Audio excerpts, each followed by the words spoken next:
Story Perseus Part 1 How Perseus and his mother came to Seriphos. Once upon a time there were two princes who were twins. Their names were Acrisius and Proetus, and they lived in the pleasant vale of Argos, far away in Hellas. They had fruitful meadows and vineyards, sheep and oxen, great herds of horses feeding down in Lernafen, and all that men could need to make them blessed, and yet they were wretched, because they were jealous of each other. From the moment they were born they began to quarrel, and when they grew up each tried to take away the other's share of the kingdom, and keep all for himself. So first Acrisius drove out Proetus, and he went across the seas, and brought home a foreign princess for his wife, and foreign warriors to help him, who were called Cyclops, and drove out Acrisius in his turn, and then they fought a long while up and down the land, till the quarrel was settled, and Acrisius took Argos and one half the land, and Proetus took Tyrannus and the other half.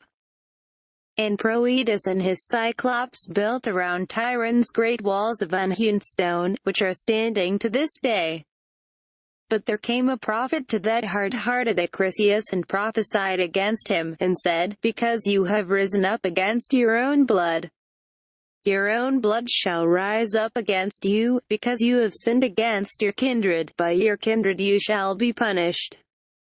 Your daughter Danae shall bear a son, and by that son's hands you shall die. So the gods have ordained, and it will surely come to pass." And at that Acrisius was very much afraid, but he did not mend his ways. He had been cruel to his own family, and, instead of repenting and being kind to them, he went on to be more cruel than ever. For he shut up his fair daughter Danae in a cavern underground, lined with brass, that no one might come near her.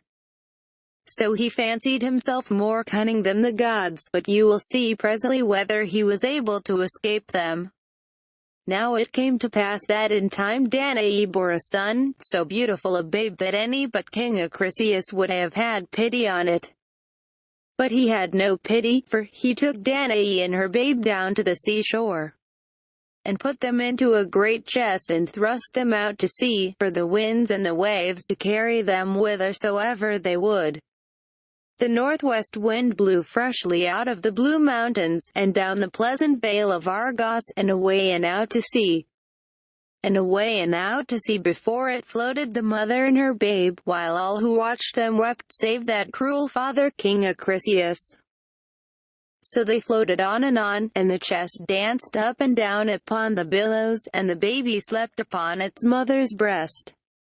But the poor mother could not sleep, but watched and wept, and she sang to her baby as they floated. And the song which she sang you shall learn yourselves some day. And now they're past the last blue headland, and in the open sea, and there is nothing round them but the waves, and the sky, and the wind. But the waves are gentle, and the sky is clear, and the breeze is tender and low. For these are the days when Halcyon and Ceyx build their nests, and no storms ever ruffle the pleasant summer sea. And who are Halcyon and Ceyx? You shall hear while the chest floats on. Halcyon was a fairy maiden, the daughter of the beach and of the wind. And she loved a sailor boy, and married him, and none on earth were so happy as they. But at last Ceyx was wrecked, and before he could swim to the shore the billows swallowed him up. And Halcyon saw him drowning, and leapt into the sea to him, but in vain. Then the immortals took pity on them both, and changed them into two fair sea birds, and now they build a floating nest every year, and sail up and down happily forever upon the pleasant seas of Greece. So a night passed, and a day, and a long day it was for Danae, and another night and day beside, till Danae was faint with hunger and weeping, and yet no land appeared. And all the while the babe slept quietly, and at last poor Danae drooped her head and fell asleep likewise with her cheek against the babe's. After a while she was awakened suddenly, for the chest was jarring and grinding, and the air was full of sound. She looked up, and over her head were mighty cliffs, all red in the setting sun, and around her rocks and breakers, and flying flakes of foam. She clasped her hands together, and shrieked aloud for help. And when she cried, help met her, for now there came over the rocks a tall and stately man, and looked down wondering upon poor Danae tossing about in the chest among the waves. He wore a rough cloak of frieze, and on his head a broad hat to shade his face. In his hand he carried a trident for spearing fish, and over his shoulder was a casting net. But Danae could see that he was no common man by his stature, and his walk, and his flowing golden hair and beard, and by the two servants who came behind him, carrying baskets for his fish.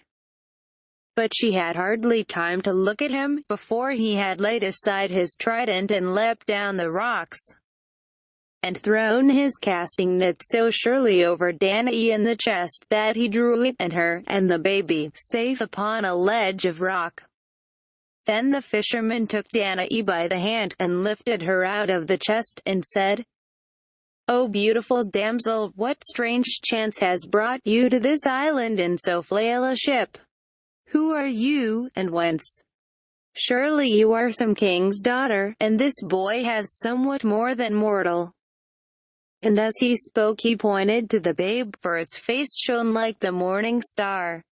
But Danae only held down her head, and sobbed out, Tell me to what land I have come, unhappy that I am, and among what men I have fallen. And he said, This isle is called Seriphos, and I am a Hellen, and dwell in it. I am the brother of Polydectes the king, and men call me Dictys the netter, because I catch the fish of the shore. Then Danae fell down at his feet, and embraced his knees, and cried, Oh, sir, have pity upon a stranger, whom a cruel doom has driven to your land, and let me live in your house as a servant. But treat me honorably, for I was once a king's daughter, and this my boy, as you have truly said, is of no common race. I will not be a charge to you, or eat the bread of idleness. For I am more skillful in weaving and embroidery than all the maidens of my land. And she was going on, but Dictys stopped her, and raised her up, and said, My daughter, I am old, and my hairs are growing gray, while I have no children to make my home cheerful. Come with me then, and you shall be a daughter to me and to my wife, and this babe shall be our grandchild. For I fear the gods, and show hospitality to all strangers, knowing that good deeds, like evil ones, always return to those who do them. So Danae was comforted, and went home with Dictys the good fisherman, and was a daughter to him and to his wife till 15 years were past. Page 8 Part 2 How Perseus vowed a rash vow. 15 years were past and gone. And the babe was now grown to be a tall lad and a sailor, and went many voyages after merchandise to the islands round. His mother called him Perseus, but all the people in Seriphos said that he was not the son of mortal man, and called him the son of Zeus, the king of the immortals. For though he was but 15, he was taller by a head than any man in the island. And he was the most skillful of all in running and wrestling and boxing, and in throwing the quoit and the javelin, and in rowing with the oar, and in playing on the harp, and in all which befits a man. And he was brave and truthful, gentle and courteous, for good old Dictys had trained him well. And well it was for Perseus that he had done so. For now Danae and her son fell into great danger, and Perseus had need of all his wit to defend his mother and himself. I said that Dictys' brother was Polydectes, king of the island. He was not a righteous man like Dictys, but greedy, and cunning, and cruel. And when he saw fair Danae, he wanted to marry her. But she would not, for she did not love him, and cared for no one but her boy, and her boy's father, whom she never hoped to see again. At last Polydectes became furious, and while Perseus was away at sea, he took poor Danae away from Dictys, saying, "If you will not be my wife, you shall be my slave." So Danae was made a slave, and had to fetch water from the well, and grind in the mill, and perhaps was beaten, and wore a heavy chain, because she would not marry that cruel king. But Perseus was far away over the seas in the Isle of Samos, little thinking how his mother was languishing in grief. Now one day at Samos, while the ship was lading, Perseus wandered into a pleasant wood to get out of the sun, and sat down on the turf and fell asleep. And as he slept, a strange dream came to him, the strangest dream which he had ever had in his life. There came a lady to him through the wood, taller than he, or any mortal man, but beautiful exceedingly, with a great grey eyes, clear and piercing, but strangely soft and mild. On her head was a helmet, and in her hand a spear. And over her shoulder, above her long blue robes, hung a goat skin, which bore up a mighty shield of brass polished like a mirror. She stood and looked at him with her clear grey eyes, and Perseus saw that her eyelids never moved, nor her eyeballs, but looked straight through and through him, and into his very heart, as if she could see all the secrets of his soul, and knew all that he had ever thought or longed for since the day that he was born. And Perseus dropped his eyes, trembling and blushing, as the wonderful lady spoke. "Perseus, you must do an errand for me." "Who are you, lady? And how do you know my name?" "I am Pallas Athenae, and I know the thoughts of all men's hearts, and discern their manhood or their baseness. And from the souls of clay I turn away, and they are blessed, but not by me. They fatten at ease, like sheep in the pasture, and eat what they did not sow, like oxen in the stall. They grow and spread like the gourd along the ground, but, like the gourd, they give no shade to the traveler. And when they are ripe, death gathers them, and they go down unloved into hell, and their name vanishes out of the land. But to the souls of fire I give more fire, and to those who are manful I give a might more than man's. These are the heroes, the sons of the immortals, who are blessed, but not like the souls of clay. For I drive them forth by strange paths, Perseus, that they may fight the Titans and the monsters, the enemies of gods and men. Through doubt and need, danger and battle, I drive them, and some of them are slain in the flower of youth, no man knows when or where. And some of them win noble names, in a fair and green old age, but what will be their latter end I know not, and none, save Zeus, the father of gods and men. Tell me now, Perseus, which of these two sorts of men seem to you more blessed?" Then Perseus answered boldly, "Better to die in the flower of youth, on the chance of winning a noble name, than to live at ease like the sheep, and die unloved and unrenowned." Then that strange lady laughed, and held up her brazen shield, and cried, "See here, Perseus, dare you face such a monster as this, and slay it, that I may place its head upon this shield." And in the mirror of the shield there appeared a face, and as Perseus looked on it his blood ran cold.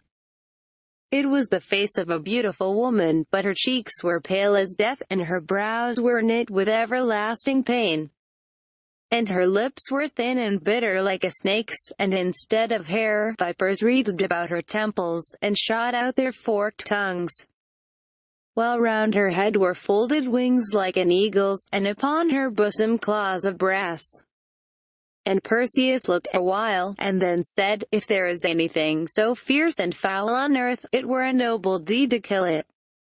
Where can I find the monster?"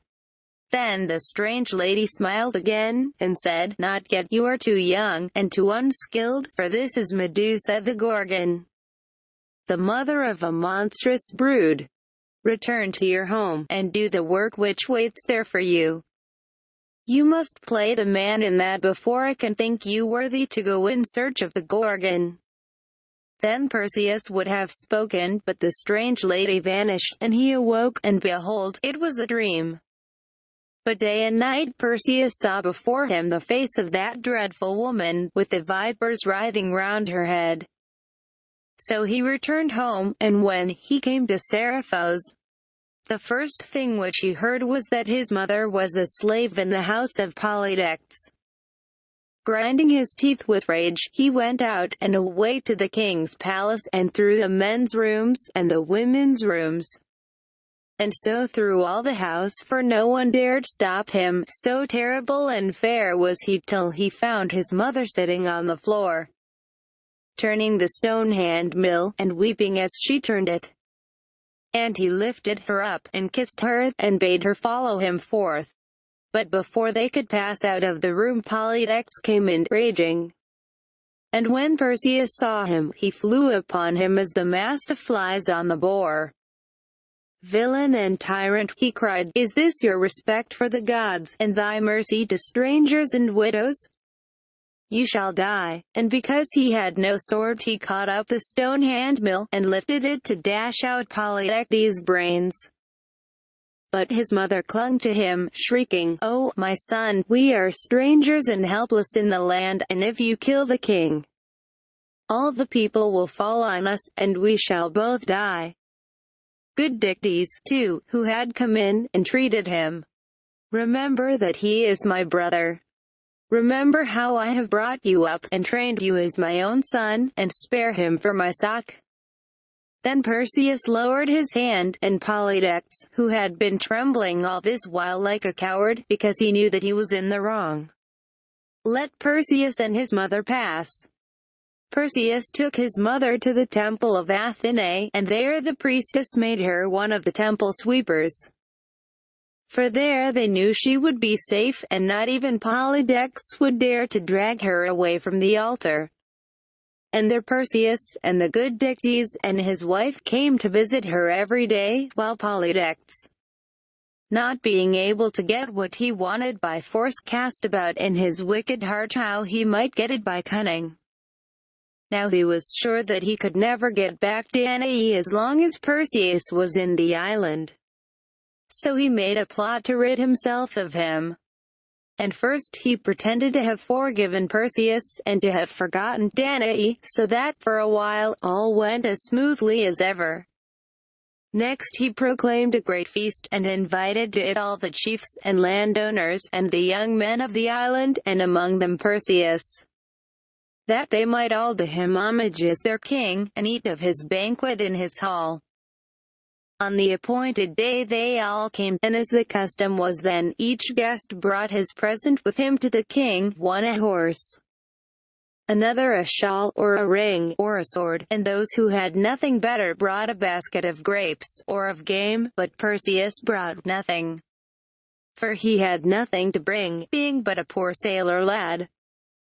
He was ashamed, however, to go into the king's presence without his gift, and he was too proud to ask Dictys to lend him one.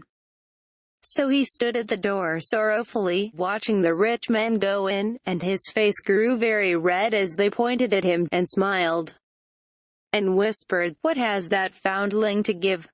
Now this was what Polydectes wanted, and as soon as he heard that Perseus stood without, he bade them bring him in, and asked him scornfully before them all, "Am I not your king, Perseus, and have I not invited you to my feast? Where is your present, then?" Perseus blushed and stammered, while all the proud men round laughed, and some of them began jeering him openly. "This fellow was thrown ashore here like a piece of wheat or driftwood, and yet he is too proud to bring a gift to the king. And though he does not know who his father is, he is vain enough to let the old women call him the son of Zeus." And so forth, till poor Perseus grew mad with shame, and hardly knowing what he said, cried out, "A present! Who are you who talk of presents? See if I do not bring a nobler one than all of yours together." So he said, boasting, and yet he felt in his heart that he was braver than all those scoffers, and more able to do some glorious deed. "Hear him! Hear the boaster! What is it to be?" cried they all, laughing louder than ever. Then his dream at Samos came into his mind, and he cried aloud, "The head of the Gorgon." He was half afraid after he had said the words, for all laughed louder than ever, and Polydex loudest of all. "You have promised to bring me the Gorgon's head? Then never appear again in this island without it. Go." Perseus ground his teeth with rage, for he saw that he had fallen into a trap, but his promise lay upon him. And he went out without a word. Down to the cliffs he went, and looked across the broad blue sea, and he wondered if his dream were true, and prayed in the bitterness of his soul, "Pallas Athenae, was my dream true? And shall I slay the Gorgon? If thou didst really show me her face, let me not come to shame as a liar and boastful. Rashly and angrily I promised, but cunningly and patiently will I perform." But there was no answer, nor sign, neither thunder nor any appearance, not even a cloud in the sky. And 3 times Perseus called, weeping, "Rashly and angrily I promised, but cunningly and patiently will I perform." Then he saw afar off above the sea a small white cloud, as bright as silver. And it came on, nearer and nearer, till its brightness dazzled his eyes. Perseus wondered at that strange cloud, for there was no other cloud all round the sky, and he trembled as it touched the cliff below. And as it touched, it broke, and parted, and within it appeared Pallas Athenae, as he had seen her at Samos in his dream. And beside her a young man more light-limbed than the stag, whose eyes were like sparks of fire. By his side was a scimitar of diamond, all of one clear precious stone, and on his feet were golden sandals, from the heels of which grew living wings. They looked upon Perseus keenly, and yet they never moved their eyes, and they came up their cliffs towards him more swiftly than the seagull. And yet they never moved their feet, nor did the breeze stir the robes about their limbs, only the wings of the youth's sandals quivered, like a hawk's when he hangs above the cliff. And Perseus fell down and worshipped, for he knew that they were more than man. But Athenae stood before him and spoke gently, and bid him have no fear. Then, "Perseus," she said, "he who overcomes in one trial merits thereby a sharper trial still. You have braved Polydex, and done manfully. Dare you brave Medusa the Gorgon?" And Perseus said, "Try me, for since you spoke to me in Samos a new soul has come into my breast. And I should be ashamed not to dare anything which I can do. Show me, then, how I can do this."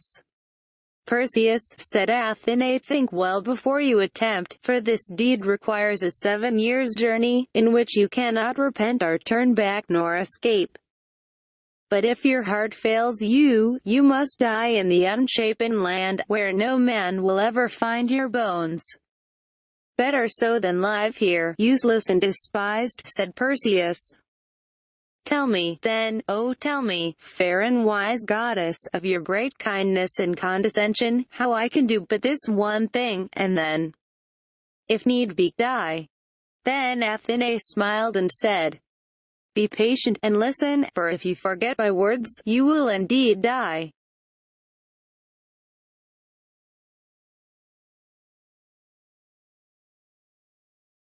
You must go northward to the country of the Hyperboreans, who live beyond the pole, at the sources of the cold north wind, till you find the 3 gray sisters, who have but one eye and one tooth between them.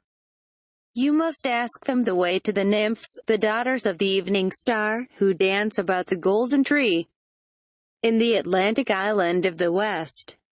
They will tell you the way to the Gorgon, that you may slay her, my enemy, the mother of monstrous beasts. Once she was a maiden as beautiful as morn, till in her pride she sinned a sin at which the sun hid his face. And from that day her hair was turned to vipers, and her hands to eagle's claws, and her heart was filled with shame and rage, and her lips with bitter venom, and her eyes became so terrible that whosoever looks on them is turned to stone. And her children are the winged horse and the giant of the golden sword, and her grandchildren are Echidna the witch-eater, and Geryon the three-headed tyrant, who feeds his herds beside the herds of hell. So she became the sister of the Gorgons, Steno and Eurydice the abhorred, the daughters of the queen of the sea. Touch them not, for they are immortal, but bring me only Medusa's head. And I will bring it, said Perseus, but how am I to escape her eyes? Will she not freeze me too into stone? You shall take this polished shield, said Athene, and when you come near her look not at her herself but at her image in the brass, so you may strike her safely. And when you have struck off her head, wrap it with your face turned away, in the folds of the goat skin on which the shield hangs, the hide of Amalthea, the nurse of the aegis holder. So you will bring it safely back to me, and win to yourself renown, and a place among the heroes who feast with the immortals upon the peak where no winds blow. Then Perseus said, I will go, though I die in going. But how shall I cross the seas without a ship? And who will show me my way? And when I find her, how shall I slay her, if her scales be iron and brass? Then the young man spoke, These sandals of mine will bear you across the seas, and over hill and dale like a bird, as they bear me all day long, for I am Hermes, the far-famed Argus slayer, the messenger of the immortals who dwell on Olympus. Then Perseus fell down and worshipped, while the young man spoke again. The sandals themselves will guide you on the road, for they are divine and cannot stray, and this sword itself, the Argus slayer, will kill her, for it is divine, and needs no second stroke. Arise, and gird them on, and go forth. So Perseus arose, and girded on the sandals and the sword. And Athene cried, Now leap from the cliff and be gone. But Perseus lingered. May I not bid farewell to my mother and to Dictys? And may I not offer burnt offerings to you, and to Hermes the far-famed Argus slayer, and to Father Zeus above? You shall not bid farewell to your mother, lest your heart relent at her weeping. I will comfort her and Dictys until you return in peace. Nor shall you offer burnt offerings to the Olympians, for your offering shall be Medusa's head. Leap, and trust in the armor of the immortals. Then Perseus looked down the cliff and shuddered, but he was ashamed to show his dread. Then he thought of Medusa and the renown before him, and he leapt into the empty air. And behold, instead of falling he floated, and stood, and ran along the sky.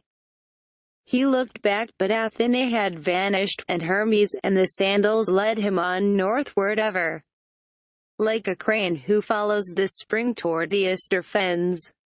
Page 23 Part 3 How Perseus slew the Gorgon. So Perseus started on his journey, going dry-shod over land and sea.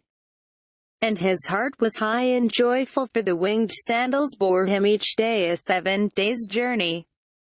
And he went by Cythnus, and by Ceos, and the pleasant Cyclades to Attica, and past Athens and Thebes, and the Copaic lake, and up the vale of Cephissus, and past the peaks of Oda and Pindus, and over the rich Thessalian plains, till the sunny hills of Greece were behind him, and before him were the wilds of the north. Then he passed the Thracian mountains, and many a barbarous tribe, Paeans and Dardans and Triballi, till he came to the Ister stream, and the dreary Scythian plains. And he walked across the Ister dry-shod, and away through the moors and fens day and night toward the bleak northwest, turning neither to the right hand nor the left, till he came to the unshapen land, and the place which has no name. And 7 days he walked through it, on a path which few can tell, for those who have trodden it like least to speak of it. And those who go there again in dreams are glad enough when they awake, till he came to the edge of the everlasting night, where the air was full of feathers, and the soil was hard with ice, and there at last he found the 3 grey sisters, by the shore of the freezing sea, nodding upon a white log of driftwood, beneath the cold white winter moon. and they chanted a low song together, why the old times were better than the new. There was no living thing around them, not a fly, not a moss upon the rocks. Neither seal nor seagull dare come near, lest the ice should clutch them in its claws.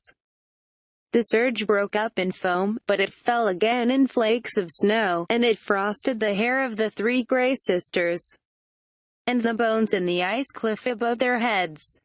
They passed the eye from one to the other, but for all that they could not see, and they passed the tooth from one to the other, but for all that they could not eat, and they sat in the full glare of the moon, but they were none the warmer for her beams. And Perseus pitied the three Grey Sisters, but they did not pity themselves. So he said, "O venerable mothers, wisdom is the daughter of old age. You therefore should know many things.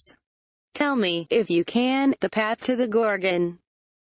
Then one cried, "Who is this who reproaches us with old age?" And another, "This is the voice of one of the children of men." And he, "I do not reproach but honor your old age, and I am one of the sons of men and of the heroes.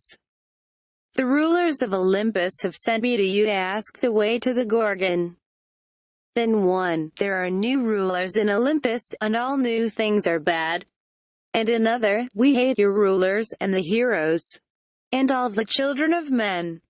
We are the kindred of the Titans, and the giants, and the Gorgons, and the ancient monsters of the deep."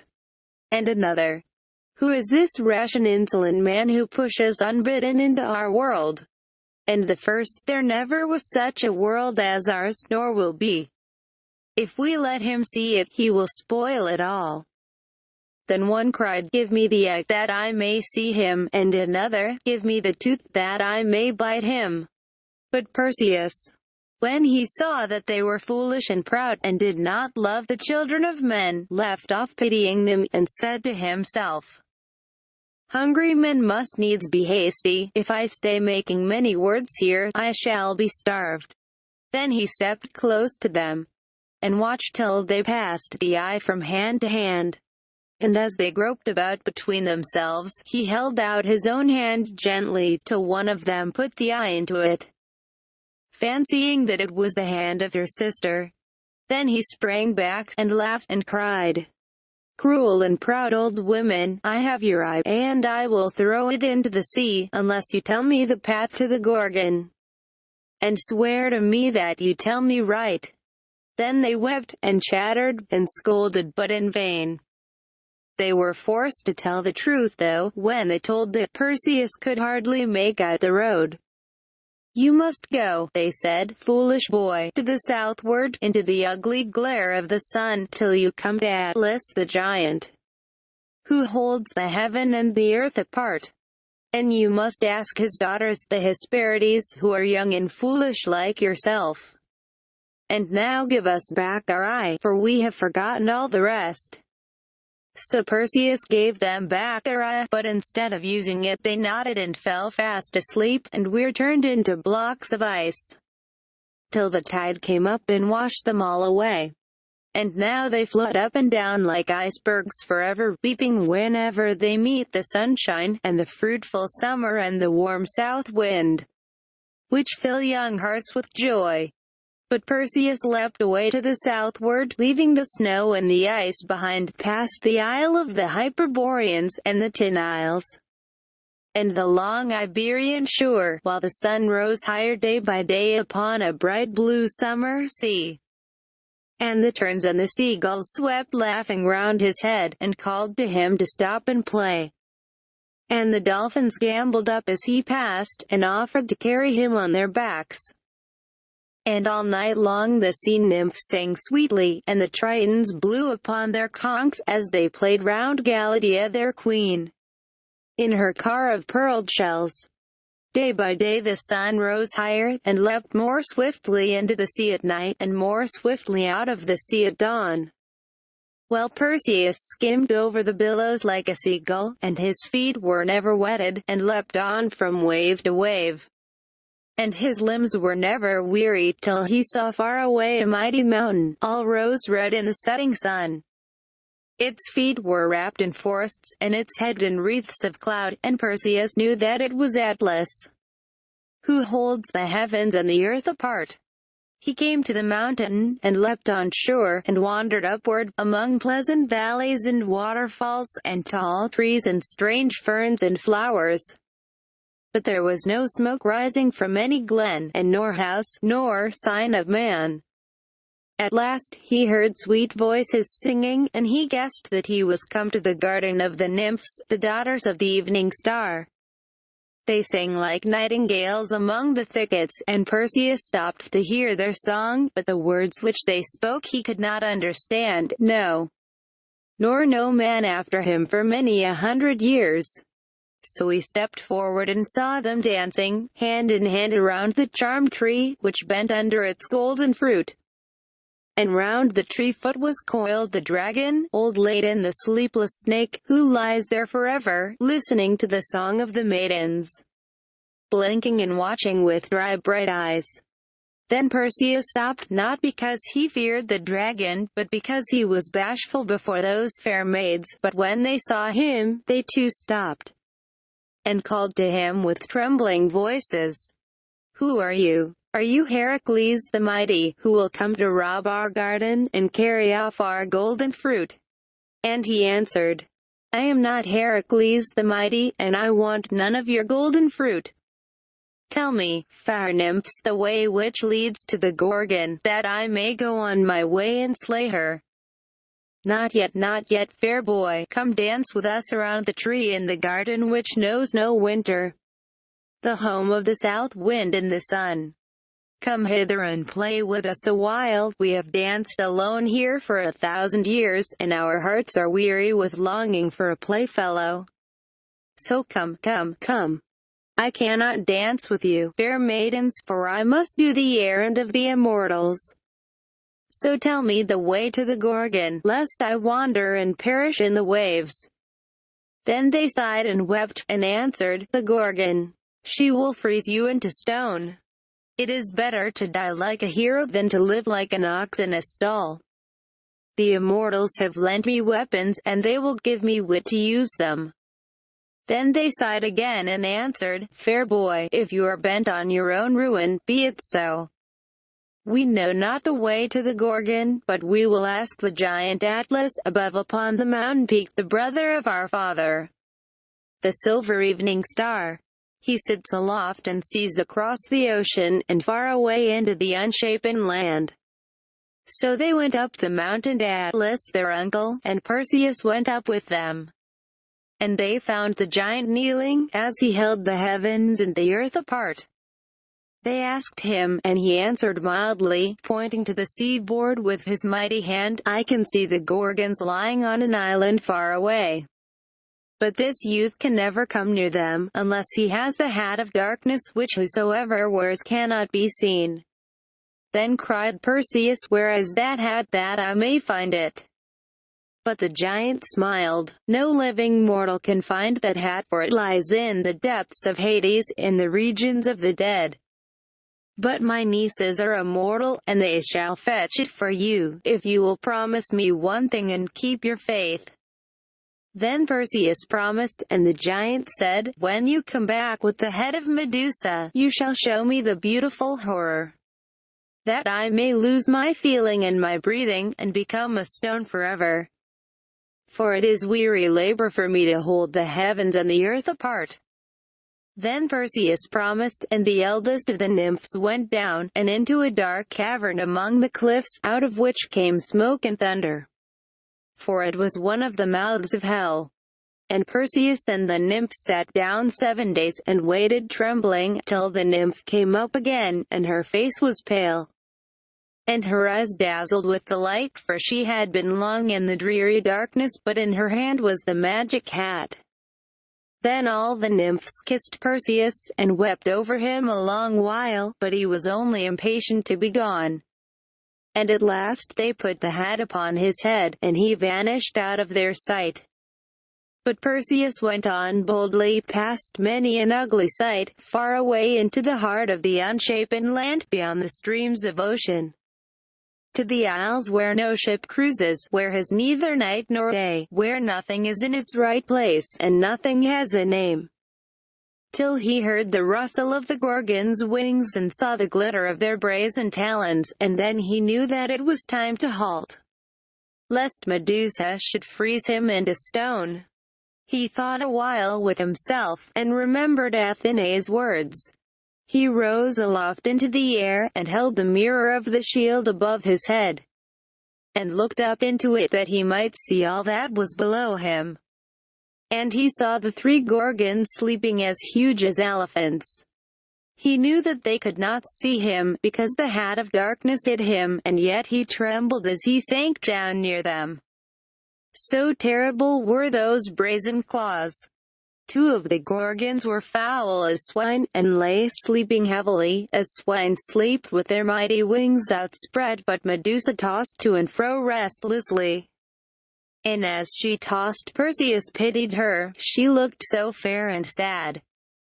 Her plumage was like the rainbow, and her face was like the face of a nymph, only her eyebrows were knit, and her lips clenched with everlasting care and pain, and her long neck gleamed so white in the mirror that Perseus had not the heart to strike, and said, "Ah, that it had been either of your sisters." But as he looked from among her tresses, the vipers' heads awoke, and peeped up with their bright dry eyes, and showed their fangs, and hissed. And Medusa, as she tossed, threw back her wings and showed her brazen claws, and Perseus saw that, for all her beauty, she was as foul and venomous as the rest. Then he came down and stepped to her boldly, and looked steadfastly on his mirror, and struck with her pace stoutly once. And he did not need to strike again. Then he wrapped the head in the goat skin, turning away his eyes, and sprang into the air aloft faster than he ever sprang before.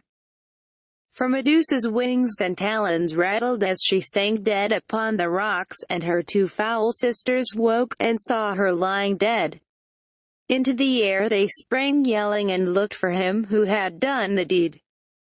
Thrice they swung round and round like hawks who beat for a partridge, and thrice they snuffed round and round like hounds who draw upon a deer. At last they struck upon the scent of the blood, and they checked for a moment to make sure. And then on they rushed with a fearful howl, while the wind rattled hoarse in their wings.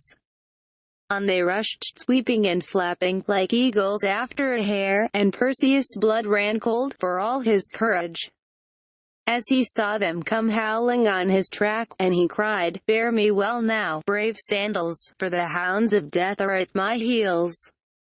And well the brave Sandals bore him, aloft through cloud and sunshine, across the shoreless sea, and fast followed the hounds of death, as the roar of their wings came down the wind.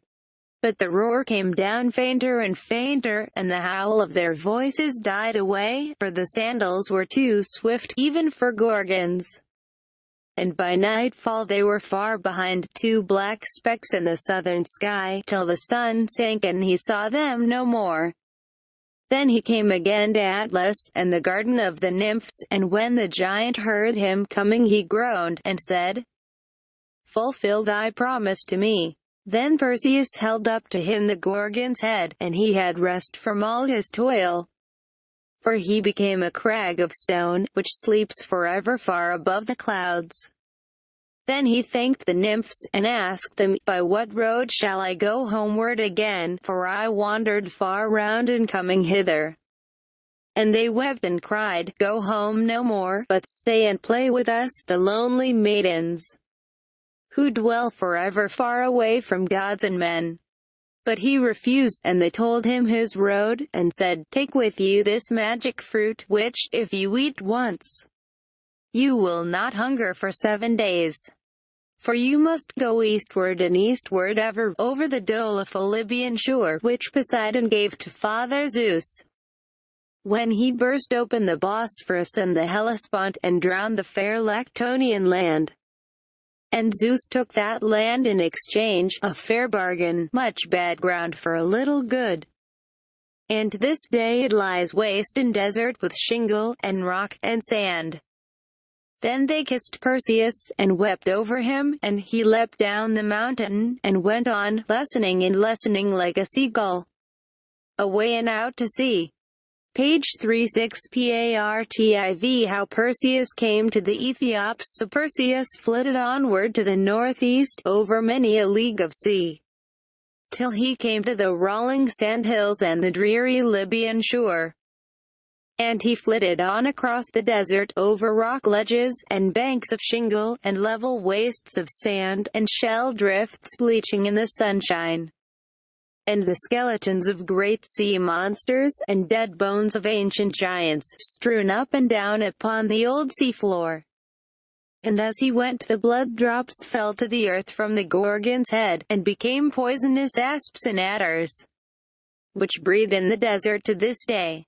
Over the sands he went, he never knew how far or how long, feeding on the fruit which the nymphs had given him, till he saw the hills of the Scilly, and the dwarfs who fought with cranes. Their spears were of reeds and rushes, and their houses of the egg-shells of the cranes, and Perseus laughed, and went his way to the northeast, hoping all day long to see the blue Mediterranean sparkling, that he might fly across it to his home.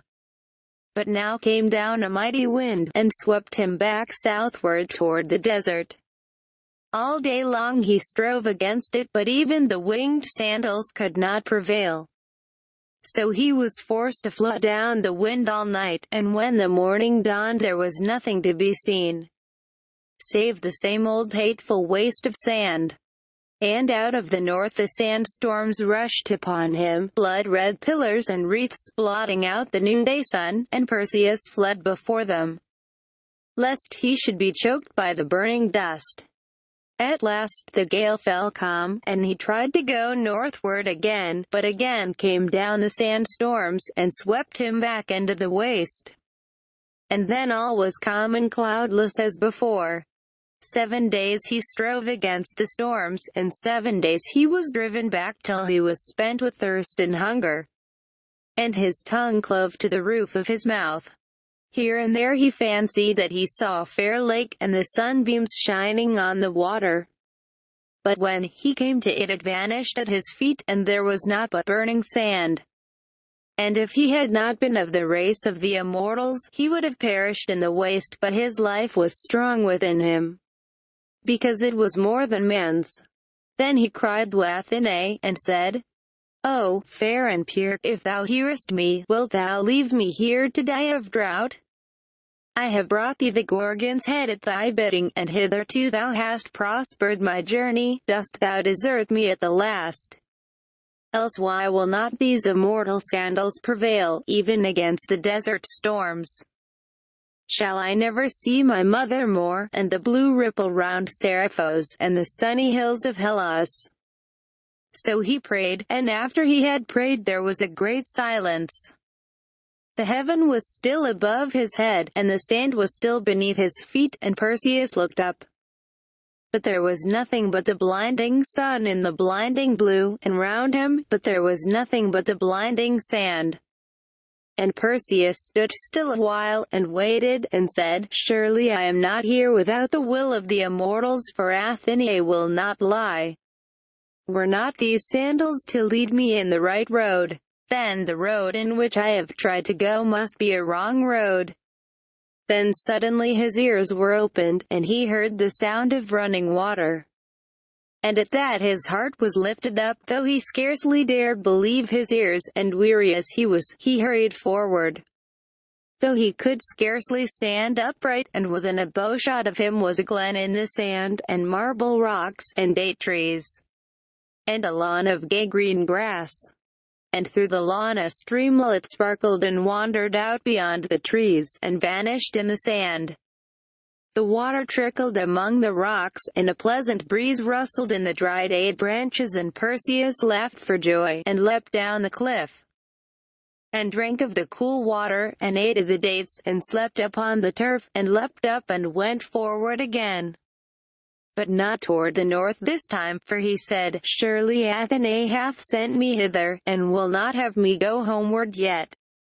What if there be another noble deed to be done, before I see the sunny hills of Hellas? So he went east, and east forever, by fresh oases and fountains, date palms, and lawns of grass, till he saw before him a mighty mountain wall, all rose-red in the setting sun. Then he towered in the air like an eagle, for his limbs were strong again.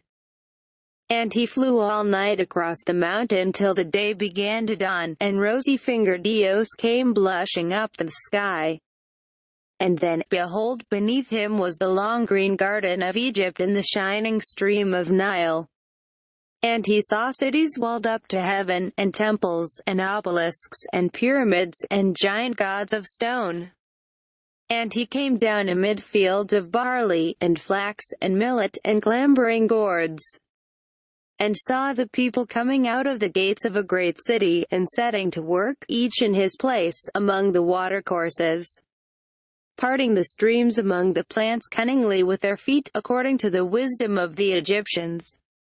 But when they saw him they all stopped their work, and gathered round him, and cried, Who art thou, fair youth? And what bearest thou beneath thy goatskin there?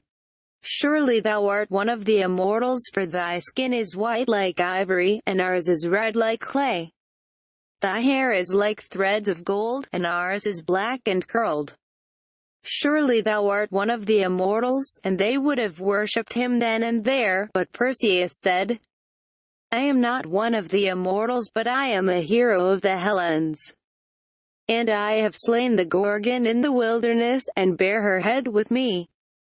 Give me food, therefore, that I may go forward and finish my work. Then they gave him food, and fruit, and wine, but they would not let him go.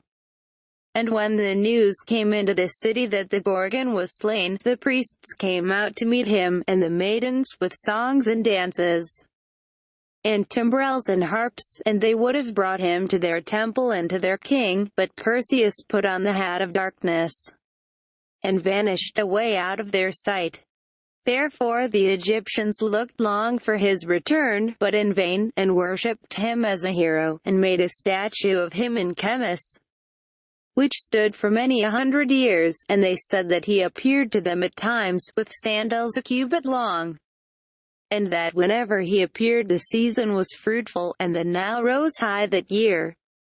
Then Perseus went to the eastward, along the Red Sea shore, and then, because he was afraid to go into the Arabian deserts, he turned northward once more, and this time no storm hindered him. He went past the Isthmus, and Mount Cassius, and the vast Serbonian bog, and up the shore of Palestine, where the dark-faced Ethiops dwelt. He flew on past pleasant hills and valleys, like Argos itself, or Lacedaemon, or the fair vale of Tempe. But the lowlands were all drowned by floods, and the highlands blasted by fire, and the hills heaved like a babbling cauldron before the wrath of King Poseidon, the shaker of the earth. And Perseus feared to go inland, but flew along the shore above the sea, and he went on all the day. And the sky was black with smoke, and he went on all the night, and the sky was red with flame. And at the dawn of day he looked toward the cliffs, and at the water's edge, under a black rock, he saw a white image stand. This, thought he, must surely be the statue of some sea god. I will go near and see what kind of gods these barbarians worship. So he came near, but when he came, it was no statue, but a maiden of flesh and blood. For he could see her tresses streaming in the breeze, and as he came closer still, he could see how she shrank and shivered when the waves sprinkled her with cold salt spray. Her arms were spread above her head, and fastened to the rock with chains of brass, and her head drooped on her bosom, either with sleep, or weariness, or grief. But now and then she looked up and wailed, and called her mother, yet she did not see Perseus, for the cap of darkness was on his head. Full of pity and indignation, Perseus drew near and looked upon the maid. Her cheeks were darker than his were, and her hair was blue-black like a hyacinth, but Perseus thought, I have never seen so beautiful a maiden. No, not in all our isles. Surely she is a king's daughter. Do barbarians treat their king's daughters thus? She is too fair, at least, to have done any wrong. I will speak to her." And lifting the hat from his head, he flashed into her sight. She shrieked with terror, and tried to hide her face with her hair, for she could not with her hands, but Perseus cried, "Do not fear me, fair one, I am a Hellen, and no barbarian. What cruel men have bound you? But first I will set you free."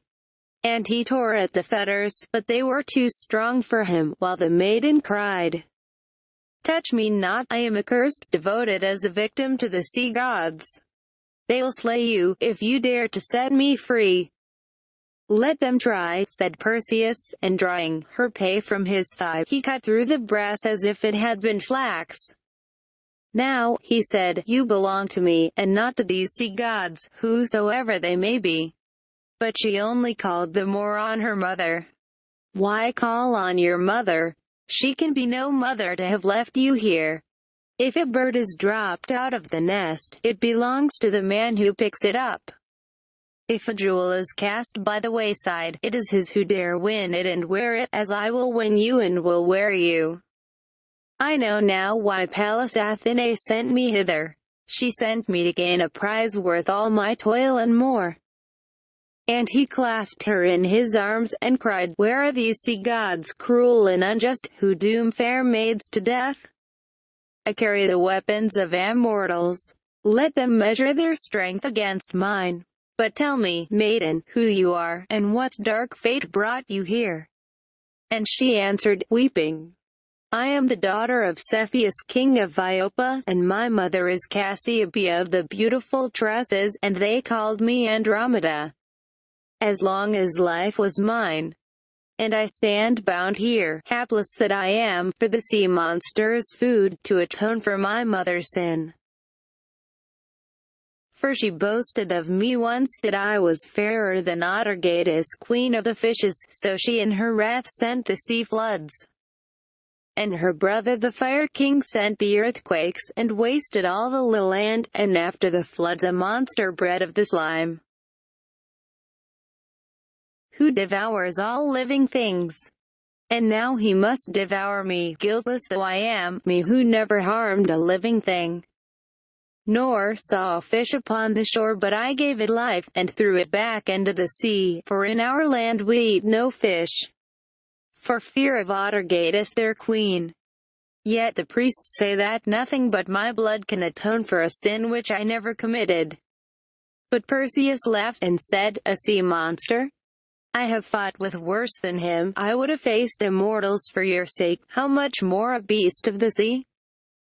Then Andromeda looked up at him, and new hope was kindled in her breast, so proud and fair did he stand, with one hand round her, and in the other the glittering sword. But she only sighed, and wept the more, and cried, "Why will you die, young as you are? Is there not death and sorrow enough in the world already? It is noble for me to die, that I may save the lives of the whole people, but you, better than them all. Why should I slay you too? Go you your way, I must go mine." But Perseus cried, "Not so, for the lords of Olympus, whom I serve, are the friends of the heroes, and help them on to noble deeds.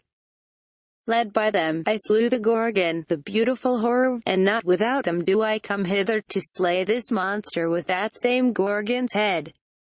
Yet hide your eyes when I leave you, lest the sight of it freeze you to stone." But the maiden answered nothing, for she could not believe his words. And then, suddenly looking up, she pointed to the sea, and shrieked, "There he comes, with the sunrise, as they promised. I must die now. How shall I endure it? Oh, go! Is it not dreadful enough to be torn piecemeal, without having you to look on?" And she tried to thrust him away. But he said, "I go, yet promise me one thing ere I go, that if I slay this beast you will be my wife, and come back with me to my kingdom in fruitful Argos, for I am a king's heir. Promise me, and seal it with a kiss." Then she lifted up her face and kissed him, and Perseus laughed for joy, and flew upward, while Andromeda crouched trembling on the rock, waiting for what might befall. On came the great sea monster, coasting along like a huge black galley, lazily breasting the ripple, and stopping at times by creek or headland to watch for the laughter of girls at their bleaching, or cattle pawing on the sand hills, or boys bathing on the beach. His great sides were fringed with clustering shells and seaweeds, and the water gurgled in and out of his wide jaws as he rolled along, dripping and glistening in the beams of the morning sun. At last, he saw Andromeda, and shot forward to take his prey, while the waves foamed white behind him, and before him the fish fled leaping. Then down from the height of the air fell Perseus like a shooting star, down to the crests of the waves, while Andromeda hid her face as he shouted, and then there was silence for a while. At last she looked up trembling, and saw Perseus springing toward her, and instead of the monster a long black rock, with the sea rippling quietly round it. Who then so proud as Perseus, as he leapt back to the rock, and lifted his fair Andromeda in his arms, and flew with her to the cliff top, as a falcon carries a dove? Who so proud as Perseus, and who so joyful as all the Ethiop people? For they had stood watching the monster from the cliffs, wailing for the maiden's fate. And already a messenger had gone to Cepheus in Cassiopeia, where they sat in sackcloth and ashes on the ground, in the innermost palace chambers, awaiting their daughter's end. And they came, and all the city with them, to see the wonder, with songs and with dances, with cymbals and harps, and received their daughter back again, as one alive from the dead. Then Cepheus said, "Hero of the Hellens, stay here with me and be my son-in-law, and I will give you the half of my kingdom." "I will be your son-in-law," said Perseus, "but of your kingdom I will have none, for I long after the pleasant land of Greece, and my mother who waits for me at home." Then Cepheus said, "You must not take my daughter away at once, for she is to us like one alive from the dead. Stay with us here a year, and after that you shall return with honor."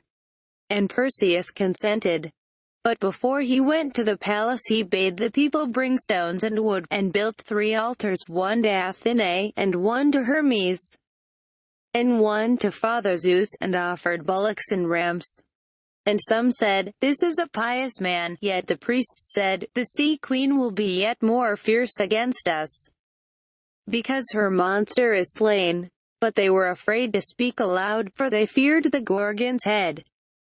So they went up to the palace, and when they came in, there stood in the hall Phineus, the brother of Cepheus, chafing like a bear robbed of her whelps, and with him his sons, and his servants, and many an armed man, and he cried to Cepheus, "You shall not marry your daughter to this stranger, of whom no one knows even the name. Was not Andromeda betrothed to my son? And now she is safe again, has he not a right to claim her?" But Perseus laughed, and answered, "If your son is in want of a bride, let him save a maiden for himself. As yet he seems but a helpless bridegroom. He left this one to die, and dead she is to him. I saved her alive, and alive she is to me, but to no one else. Ungrateful man! Have I not saved your land, and the lives of your sons and daughters, and will you requite me thus? Go, or it will be worse for you." But all the men at arms drew their swords, and rushed on him like wild beasts. Then he unveiled the Gorgon's head, and said, "This has delivered my bride from one wild beast. It shall deliver her from many." And as he spoke, Phineus and all his men at arms stopped short, and stiffened each man as he stood. And before Perseus had drawn the goat skin over the face again, they were all turned into stone. Then Perseus bade the people bring levers and roll them out, and what was done with them after that I cannot tell. So they made a great wedding feast, which lasted 7 whole days, and who so happy as Perseus and Andromeda? But on the 8th night Perseus dreamed a dream, and he saw standing beside him Pallas Athene, as he had seen her in Seriphos 7 long years before, and she stood and called him by name, and said, "Perseus, you have played the man, and see, you have your reward. Know now that the gods are just, and help him who helps himself. Now give me here her pay, the sword, and the sandals, and the hat of darkness, that I may give them back to their owners. But the Gorgon's head you shall keep a while, for you will need it in your land of Greece. Then you shall lay it up in my temple at Seriphos, that I may wear it on my shield forever. A terror to the Titans and the monsters, and the foes of gods and men. And as for this land, I have appeased the sea and the fire, and there shall be no more floods nor earthquakes. But let the people build altars to Father Zeus, and to me, and worship the immortals, the lords of heaven and earth." And Perseus rose to give her the sword, and the cap, and the sandals, but he woke, and his dream vanished away. And yet it was not altogether a dream, for the goat's skin with the head was in its place, but the sword, and the cap, and the sandals were gone, and Perseus never saw them more. Then a great awe fell on Perseus, and he went out in the morning to the people, and told his dream, and bade them build altars to Zeus, the father of gods and men, and to Athene, who gives wisdom to heroes. And fear no more the earthquakes and the floods, but sow and build in peace. And they did so for a while, and prospered, but after Perseus was gone they forgot Zeus and Athene, and worshipped again Atargatis the queen, and the undying fish of the sacred lake, where Deucalion's deluge was swallowed up, and they burned their children before the fire king, till Zeus was angry with that foolish people, and brought a strange nation against them out of Egypt, who fought against them and wasted them utterly, and dwelt in their cities for many 100 years.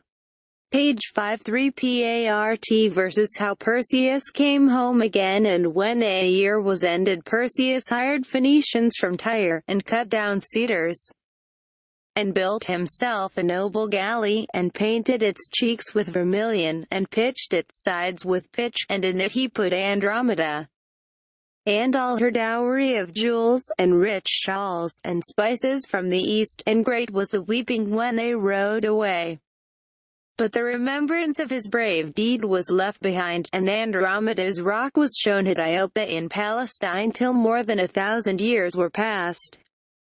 So Perseus and the Phoenicians rode to the westward, across the Sea of Crete till they came to the blue Aegean and the pleasant isles of Hellas, and Seriphos, his ancient home.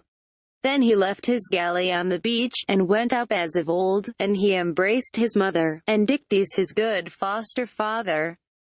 And they wept over each other a long while, for it was 7 years and more since they had met. Then Perseus went out, and up to the hall of Polydectes, and underneath the goat's skin he bore the Gorgon's head. And when he came into the hall, Polydectes sat at the table head, and all his nobles and landowners on either side, each according to his rank, feasting on the fish and the goat's flesh, and drinking the blood-red wine. The harpers harped, and the revelers shouted, and the wine-cups rang merrily as they passed from hand to hand. And great was the noise in the hall of Polydectes.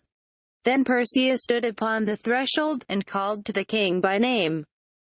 But none of the guests knew Perseus, for he was changed by his long journey. He had gone out a boy, and he was come home a hero. His eye shone like an eagle's, and his beard was like a lion's beard. And he stood up like a wild bull in his pride.